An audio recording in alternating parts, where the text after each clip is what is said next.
میرے بھائیو دوستو بزرگوں، اپنی ذات کے علاوہ سب کی نفی کی، چاہے وہ مخلوق میں مچھر ہو، چاہے زبیل ہو، اور چاہے میرے بھائیو دوستوں میرے عزیزو کوئی مخلوق ہو، اپنے علاوہ سب کی مخلوق کی ہے۔ کیوں؟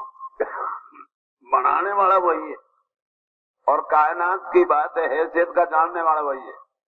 اپنے علاوہ سب کے بارے میں کہا لا الہ، ایک جملے میں ساری کائنات کا انکار کر دیا، کسی سے کچھ نہیں ہو، اور ایک جملے میں اپنا ہی بات ہے، قدرت کوئی بات ہے سمجھا دیا، الا اللہ، جو کچھ ہوا وہ بھی، اور جو ہو رہا یہ بھی، اور جو آگے ہوگا سب میری قدرت سے ہوگے۔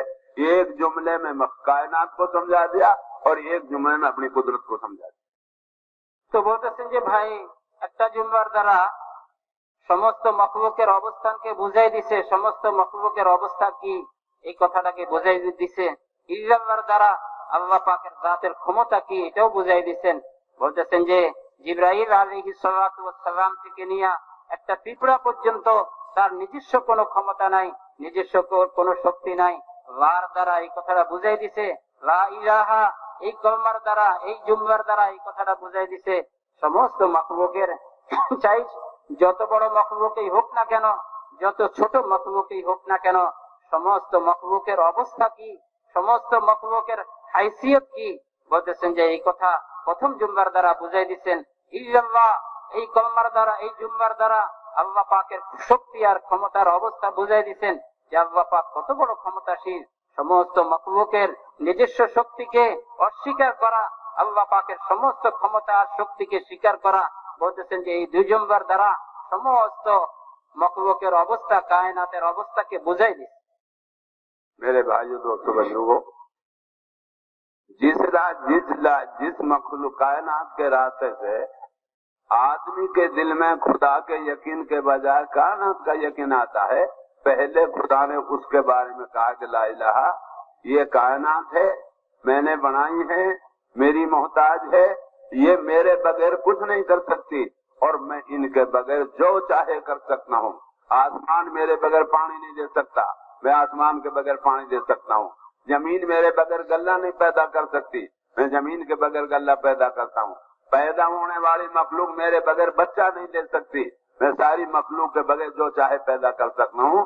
میری وہ ذات ہے جو کسی کی محتاج نہیں ہے، اور کائنات وہ ذات ہے جو ہر حال میں میری محتاج۔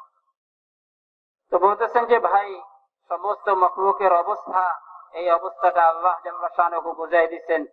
বলতেছেন যে মানুষ সৃষ্টিকে দেখে, কায়নাতকে দেখে, আল্লাহ পাকের মখলুককে দেখে তাদের দিলের মধ্যে এই কথা আসার সম্ভাবনা, এই কথাটা আসে যায় যে জমিন থেকে হওয়া দেখতেছি, আসমান থেকে বৃষ্টি বর্ষণ হওয়া দেখতেছি। এজন্য আল্লাহ জাল্লা শানুহু প্রথম জুমলা দিয়ে সমস্ত মখলুকের অবস্থানকে, সমস্ত মখলুকের অবস্থাকে আল্লাহ বুঝাই দিচ্ছেন যে কায়নাত সৃষ্টির কোনো শক্তি নাই। আসমান নিজস্ব শক্তিতে পানি বর্ষণ করতে পারে না, জমিন নিজস্ব শক্তিতে জমিন থেকে ফসল উৎপাদিত করতে পারে না। আল্লাহ আসমান ছাড়াও পানি দিতে পারেন, জমিন ছাড়াও ফসল দিতে পারেন, মখলুক এরকম মখলুক ছাড়াও সন্তানাদি দিতে পারেন। আল্লাহ জাল্লা শানুহু সমস্ত ক্ষমতার মালিক। তো আল্লাহ জাল্লা শানুহু প্রথম কলমার দ্বারা যে মানুষের দিলের মধ্যে কায়নাতকে দেখে যে একটা অবস্থা আসার, এই অবস্থাটাকে দূর করার জন্য প্রথম কলমার দ্বারা সমস্ত মখলুকের অবস্থাকে নফি করছেন যে সমস্ত মখলুক নিজস্ব কোনো শক্তি নাই কিছু করতে পারে। আসমান বৃষ্টি দিতে পারে, জমিন ফসল দিতে পারে, মা সন্তান দিতে পারে। আল্লাহ জাল্লা শানুহু একমাত্র তার শক্তিতে আসমান থেকেও বৃষ্টি দিতে পারেন, আসমান ছাড়াও বৃষ্টি দিতে পারেন, জমিন থেকেও ফসল দিতে পারেন, জমিন ছাড়াও ফসল দিতে পারেন, মা ছাড়াও সন্তান দিতে পারেন, মার দ্বারাও সন্তান দিতে পারেন। বলতেছেন যে আল্লাহ জাল্লা শানুহু কায়নাতের অবস্থানকে লার দ্বারা মানুষকে বুঝাই দিচ্ছেন, নবীদের মাধ্যমে এই মেহনত পাঠাইছে। میرے بھائیو دوستو بزرگوں، ابھی یہ کلمہ باز کی زبان تک پہنچا ہے اور باز کے دماغ تک پہنچا ہے، سوچ میں آیا ہے، باز کی الفاظ میں آیا ہے، باز کے سوچ میں آیا ہے۔ تو اور میرے بھائیوں، باز کے یہ علم میں بھی آ گیا ہے، مگر یہ کلمہ لاکھوں کے اندر میں، دلوں میں لاکھوں کے اندر میں بہت کم گیا، दिलों में गया है, लाखों के अंदर ही बातें गिनती के एतबार से। और बहुत सब अल्लाह की मखलूक ऐसी है, ऐसे इंसान है ना जिनकी जबान पे कलमा आया है, ना सोच में आया है, न जानता है। जब ये कलमा अभी तक जबानत तक पहुंचा है और ये कलमा अभी तक दिमागों तक पहुंचा है, सोचो प्यारे भाइयों, कलमा दिलों तक पहुंचेगा। जब तक जबान पर है, इसको अल्फाज कहते हैं, कलम उठा के कागज में लिख दिया तहरीर कहते हैं, और जबान से दिल में उतर गया उसको कलमा कहते हैं, कलमा कहते हैं, कलमा। जबान को अल्फाज कहते हैं, कागज को तहरीर कहते हैं, और ये जबान से कलमा दिल में दाखिल हो जाता है, उसको कलमा कहते हैं, कलमा कहते हैं। তো বলতেছেন যে ভাই, অনেকের এই কলমা শুধু মুখে আসছে, মুখে উচ্চারণ করে এই কলমাকে, বলতেছেন যে অনেকের এই কলমা চিন্তাধারার মধ্যে আসছে, অনেকের এই কলমা ইলমের মধ্যে আসছে। কলমা কি বলতেছে, কি চাইতেছে এটা আমরা বুঝি এবং জানি, এতটুকু শেষ না, কলমা তো মানুষের দিলের মধ্যে আসতে হবে। তিনি বলতেছেন যে ভাই, কলমা মুখে আসা, মুখে উচ্চারণ করা, এটা কলমার জন্য শেষ না, এবং মুখে যখন বলা হয় এটাকে কলমার আলফাজ বলবে, কলমার শব্দ বলবে। যদি হাতে রেখে দেয় এটাকে কলমার তাহরির বলবে, কলমার লেখা বলবে।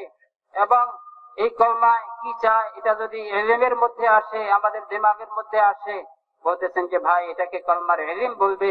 কলমা এতটুকু তো শেষ না, এই কলমা মানুষের দিলের মধ্যে আসতে হবে, দিল সাক্ষী দিতে হইতে হবে, দিল সাক্ষী দিতে হবে, দিলের মধ্যে এই কথা বসতে হবে। তিনি বলতেছেন যে ভাই, আজকে তো অনেকের জবানের মধ্যে কলমা আসছে, অনেকের দিমাগ পর্যন্ত কলমা পৌঁছছে, কিন্তু বহুত কম এরকম আছে যাদের দিল পর্যন্ত কলমা পৌঁছছে। বলতেছেন যে ভাই, দিল পর্যন্ত কলমা পৌঁছলে এটাকেই কলমা বলবে। দিলে যখন এই কথাটা বসবে তখনই এটাকে সত্যিকার কলমা বলবে। এই জন্য মেহনত করে দিলের মধ্যে এই কলমা বসানো, এটাই আসল।